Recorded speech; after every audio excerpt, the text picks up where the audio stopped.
What's up, family? Welcome back to another episode of the DAG Life podcast here at the DNAGLA Group in San Diego, where we talk about everything real estate related and beyond to showcase all of our agents on the team, what the team here at DAG is about, and also more about life itself. So today's very special guest, she is a badass. She is a gunner in the real estate industry. She is sometimes tougher than she looks, but she's also a sweetheart, Miss Drea Michelle.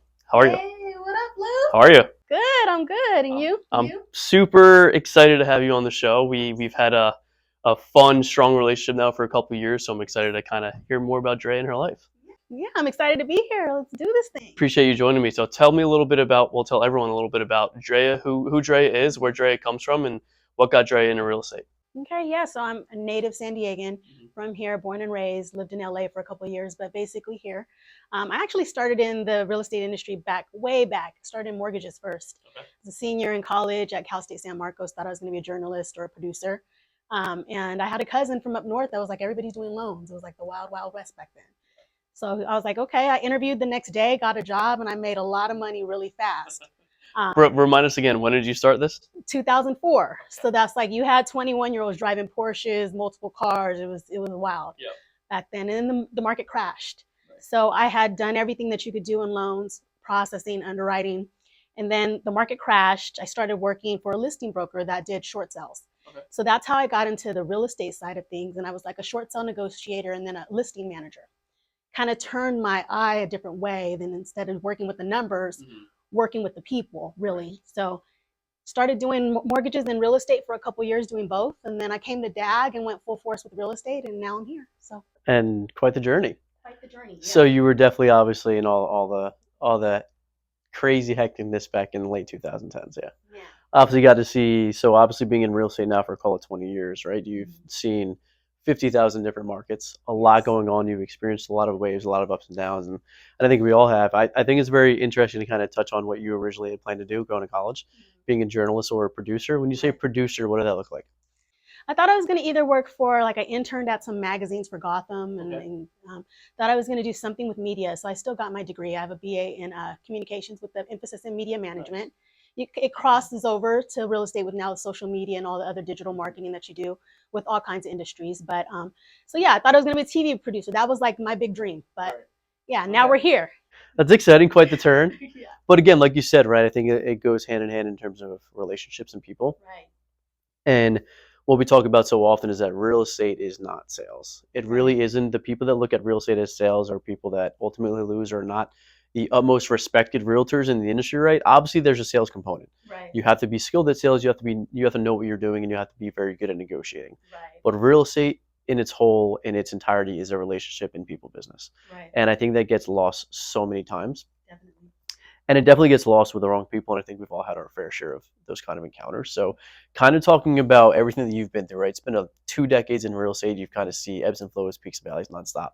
Talk to us a little bit about kind of your transition towards the late 20-teens, right? Early 2020s, and kind of what brought you over to DAG, kind of compared to where you were prior to this.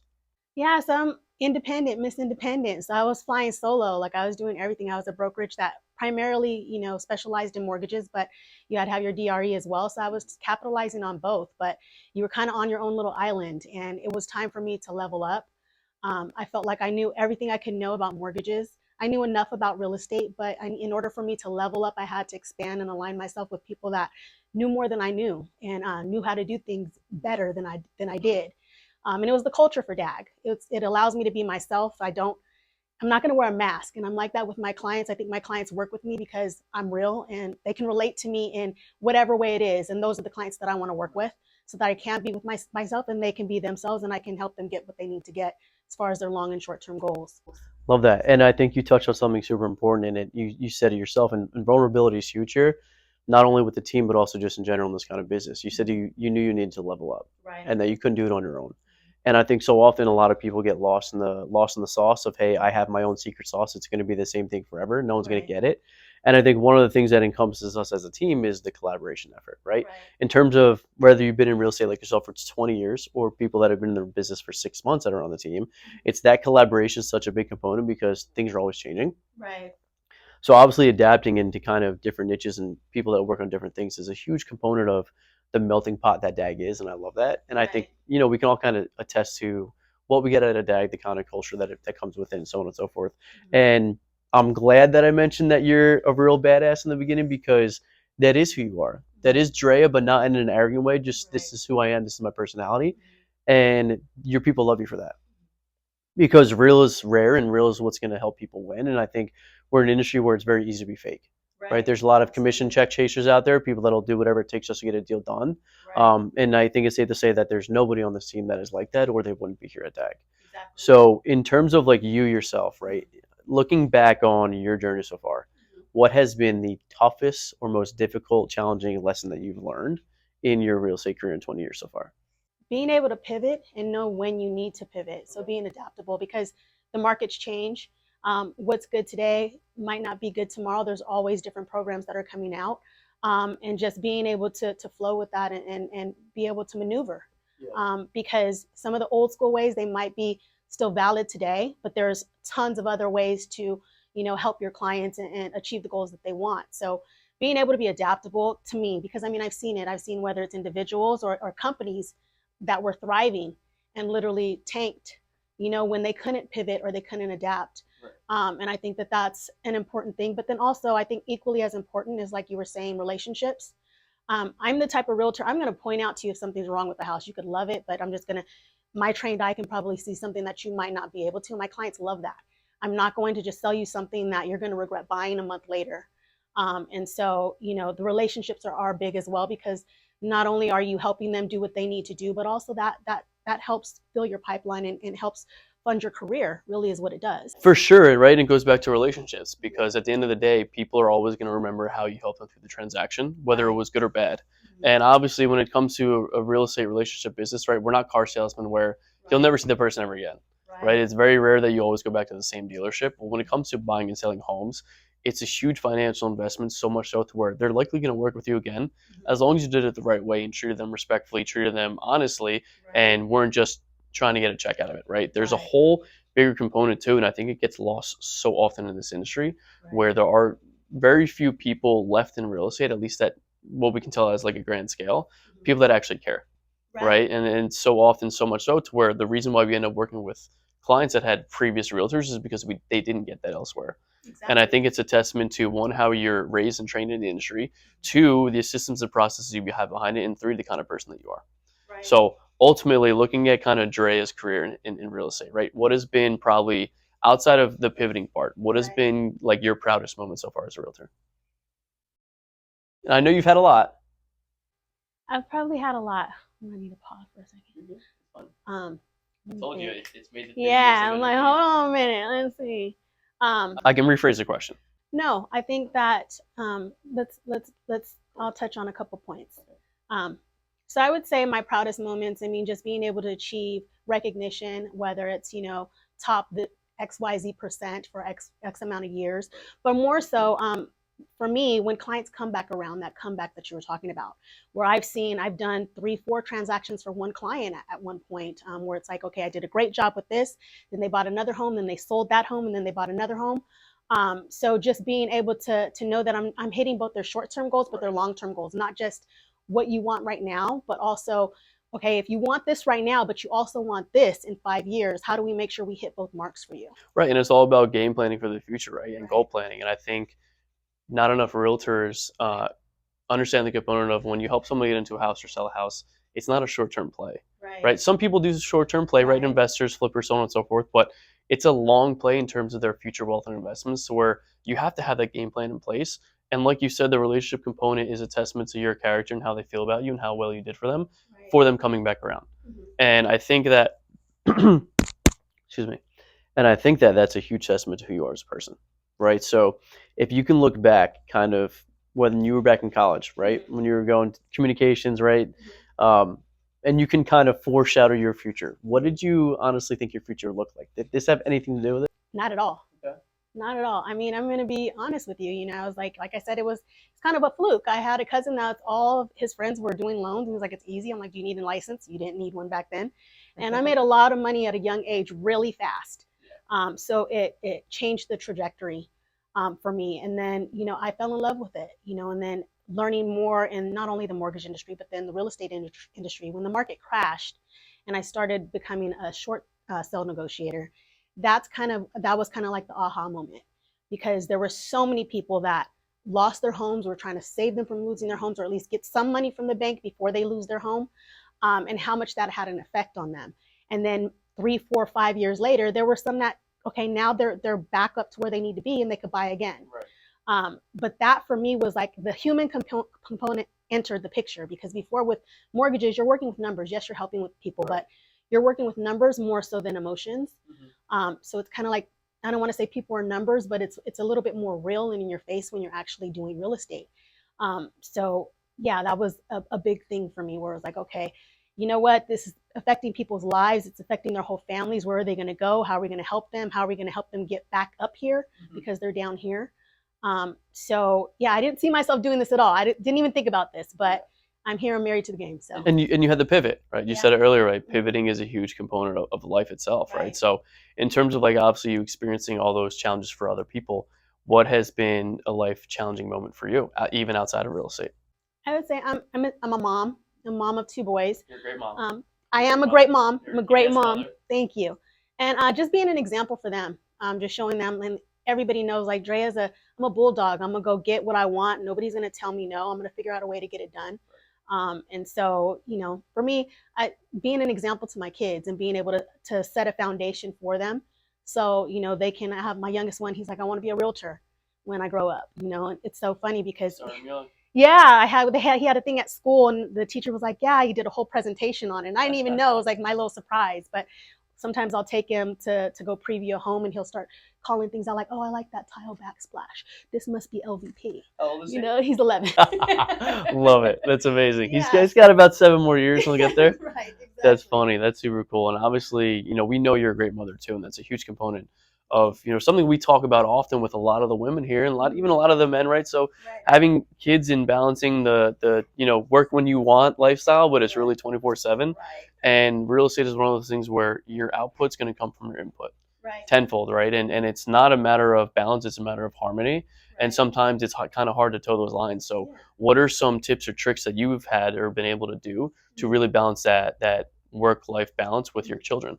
I'm gonna keep it 100% raw right now. There's some times where it's like you feel the burnout, where you're like, you got to stay hungry. And I think that's any industry where you're doing sales, there's a sales component.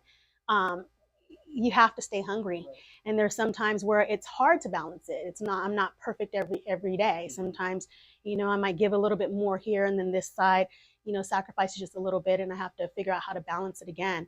But it's kind of like you're also on autopilot. Like, okay, snap out of it. Let's get to it.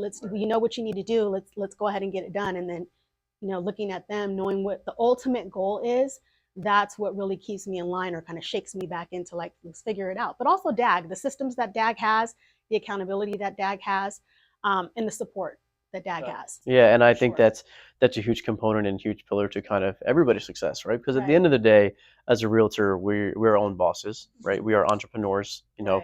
Those of us that are succeeding at a high level, those of us that are on our way to succeeding at a high level, it's you need to master the process of running your own business. And if you aren't with a team or don't have a team, and you don't have those systems, processes, the resources, the people in place, you will fail. Absolutely. And I think we touch on it so much so here, to where if you don't have these systems in place, you will not make it. And obviously it takes people like yourself that kind of coincide and obviously gather that momentum and move it forward to use those systems and processes in place to manage your own business. And obviously get to where you are now, which is a fucking killer, a dog, a bulldog, right? And obviously crushing it in the best way possible, right? It's so often, it's funny, we know plenty of people that kill it and crush it, but they have a bad reputation. And I think that's something that we pride ourselves on here, to make sure that, we call it the DAG way, right? DAG life, obviously DAG life podcast. So I think that's something that we stand behind, and super, super fun to talk about it and kind of see it unravel from a lot of new team members that join the team too. In terms of 18-year-old Drea, looking back at where you were when you were 18, the life you were living, what was going on, kind of where you are now, what you've experienced in that time. If you could talk to 18-year-old Drea, what would you tell that young girl right now? Take the straight line. You don't have to zigzag or go around, or go straight. And what's that Stay straight straight. line look You see a goal and just, you go straight. The shortest and fastest way to get there is straight. You don't have to go roundabout, just focus, you know. So, I always did really well in school. I damn near didn't have to be at school.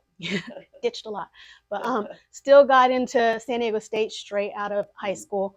It was pretty easy for me. So it was kind of like, that was kind of the mentality I had. It's like, I can do whatever I want, take my time, take the left turn instead of the right turn, instead of going straight if I want to, because I'm still going to get there.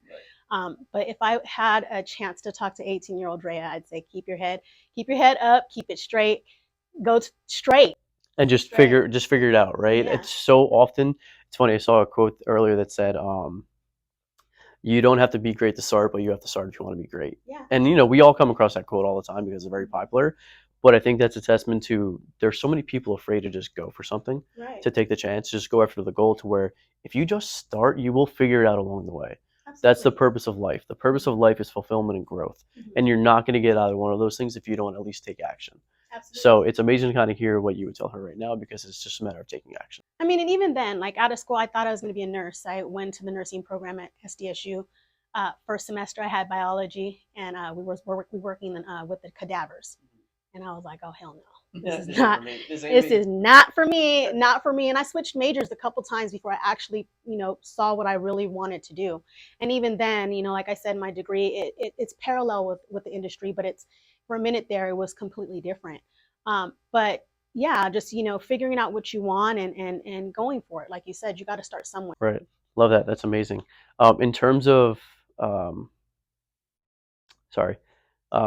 so in terms of like where we're at right now, right, heading just kind of 1 month into Q2 of 2024, right, a lot of things have changed, a lot of changes are coming, yeah, which we're all expecting.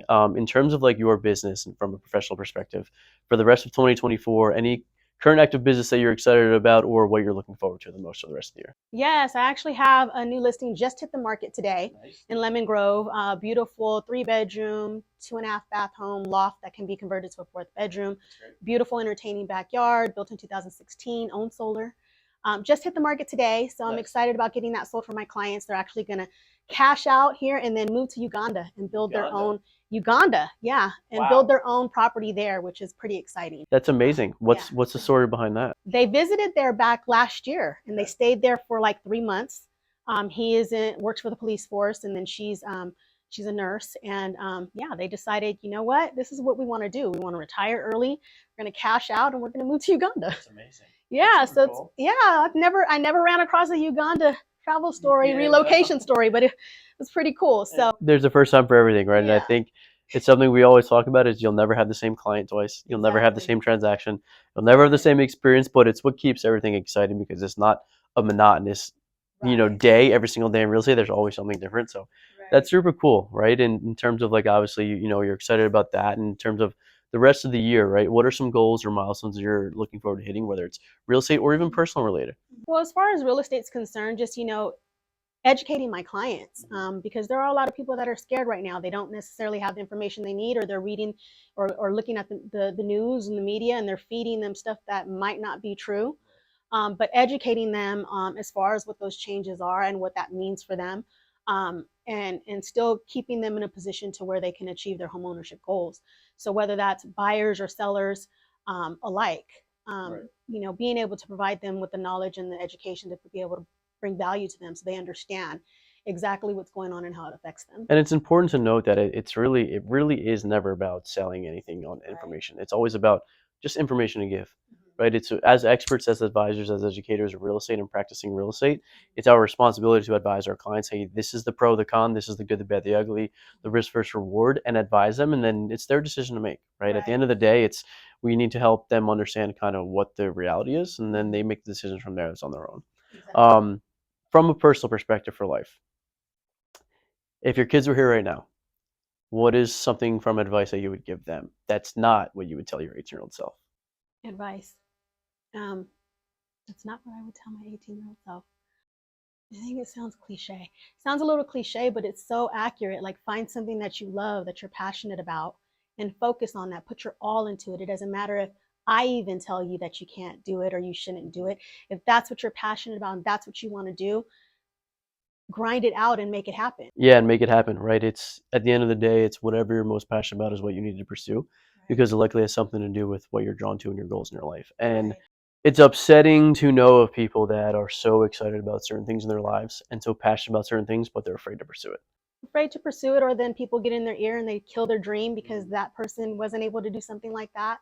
I think that's important for kids growing up, whether they're my kids or anybody, for them to know, like, if you are passionate about something and you want to do something, as long as it's not hurting anybody, it doesn't matter what anybody else says. You do what you got to do to make that happen because it's your life and you have to be happy. And 100%. It's always best if your career or what you're doing to take care of yourself is something that you love. 100%. And we see it in, I mean, I see it in adults all the time, right? People are so afraid of what other people are going to think, say, or talk about when it comes to them, right? And at the end of the day, what people think, feel, or say about you is none of your business. Absolutely. And I think, more importantly, is if people knock something that you want to do, it's a testament to them as a person, not you.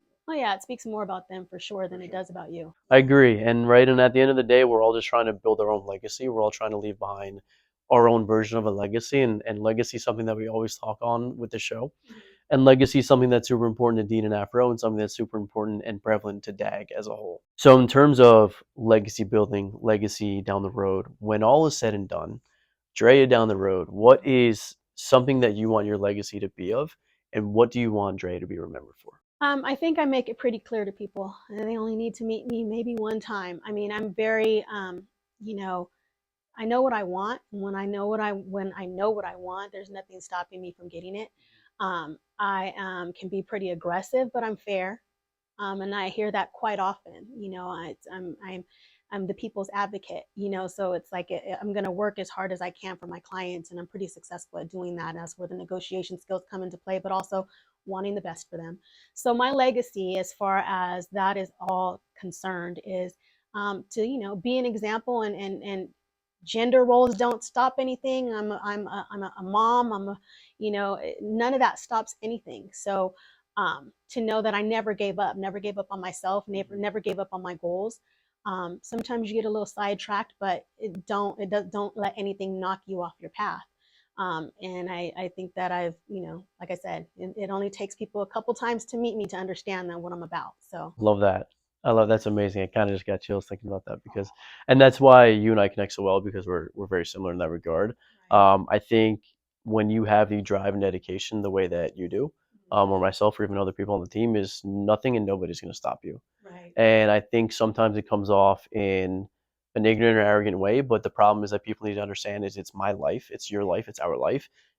Certain things that we want, we're not going to be stopped. Right. And it's either you're either in my way, you're by my side, or you're behind me, right? Absolutely. But there's obviously a way to go about it, and Right. you can't be an egregious way. You can't be stepping on other Right. people. You have to do it the right way, and I think humility and kindness is at the root of that. Yeah. Which you carry with yourself. So Yeah. It has to be hand in hand. You can't be an asshole. correct. But cool. Before we cut, anything else you want to touch on? How do you feel about the flow? I love it. I love it. I think it was pretty natural. I want to kind of touch on, like, as far as um I kind of touched on it a little bit, but I kind of want to touch more on, like, people have options, like realtors have options, right? They can go to a million other teams. This is the DAG Life podcast, right? So I kind of want to touch on that. Okay, cool. So DAG itself, Yeah. right? Okay, cool. And then I'll just edit it back to where we were talking about it. Yeah. So in obviously learning about your career and kind of your journey before joining DAG is super exciting to kind of learn more about that.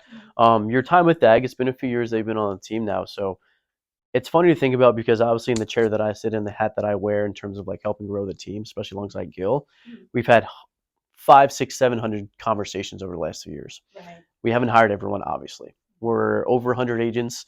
The important thing to remember and note is that everybody has options. Right. And we're not everyone's cup of tea. Right. We're not anyone's cup of tequila. Sometimes we're someone's shot of whiskey. Right? Different strokes for different folks. We're loud, boisterous. We're very unorthodox, and we make that very clear up front. In terms of always having options, right? You could have chosen another team. You could have went a different route. Why did you choose DAG, and what is it about DAG that's made you stay here as home? The realness. I'm going to keep it real with you. I've had plenty of teams court me, plenty. I've had teams in La Jolla, court me. I've had, upscale high end teams court me. but I'm not a fake person. Not to say that they're fake. I'm not knocking anybody, but I will not wear a mask to do my day in day out job and to do what I need to do, because then I can't do it the best way that I know how. Right. It was the realness of dad, just knowing just from day one, just raw, uncut. Just knowing what you're going to get every single time. Yeah, and just also just knowing that everybody wants the best for everybody. It's not like, okay, I kind of want the best for you, but as long as you don't do as good as me. Mm-hmm. It's never that here, and ever. So it's not pretentious. There's nothing about the team that's like that. So and on top of that, you have all these systems that I didn't even, as a single agent, didn't even know existed. Didn't even know how things should be structured so you can scale. Didn't know any of these things. That DAG is like free game all the way. So it's, kind of also speaks back to my background, just always keeping it real, never being fake, and just gaming us up. You guys have laced me up. Yeah, and I think it's important to note, and thank you for that, right, on kind of obviously behalf of DAG, but obviously we all have our own take on it. So, and it's kind of important to note that your tribe is your vibe is your people, and vice versa, right? So you're always going to gravitate towards the people that are for you. And I think the people that are on the team, they know what they're getting on from DAG and from us, from as leadership perspective, and also what to expect on a daily basis. Because at the end of the day, everybody here knows how we are, who we are, and what we do. While at the same time, we have a lot of fun. It's a very healthy competition. We don't keep any secrets or gatekeep anything, but we also produce at an extremely high level, doing 50 to 60 transactions a month. So I don't think that can get negated from like what we do outside of that. And I agree with you, right? There are plenty of teams and people out there that they say a lot of things, and then there's surprises where it's not what they said, right? So it's one thing that we do pride ourselves on here is that we never want there to be any surprises. So we're very real with people up front. And the importance of being real up front is so that you know what you're getting yourselves into. Right. Yeah, and I think that's key for sure. Yeah, agree. Cool. Well, Drea, it's been awesome hanging out with you today. I super appreciate the realness and the rawness, and obviously hearing a little bit more about the pitbull that Drea is, and obviously a little bit more about your life. I appreciate you for joining me. We'll definitely see you again soon on the show. Thanks, Lou. Bring me back. Thank you guys for checking out another episode of DAG Life Podcast. We'll see you next time.